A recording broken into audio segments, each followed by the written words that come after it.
The Lundqvist news, sad. We're seeing another guy at the end of his career, the way this goes down. What's your take? Well, here's a guy I think it's become more of a numbers game in New York than it become what Henrik Lundqvist was all about, to be honest with you guys. With the cap the way it is, I think there's been some very hard decisions that had to be made. And he's just the start of one of them. And won't be the last.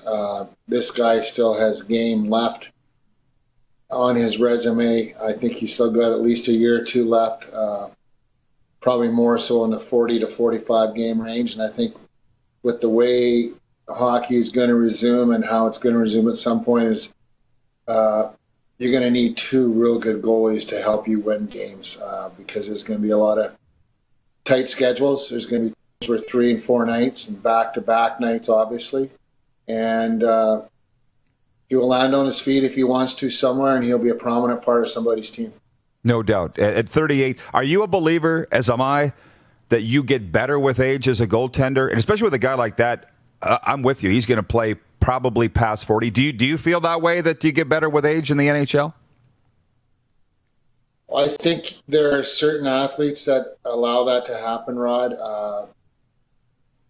There's probably one out of every 10 that is a special athlete in terms of just how where their bodies are, where God built them. It's amazing what some guys can do, how they take care of themselves.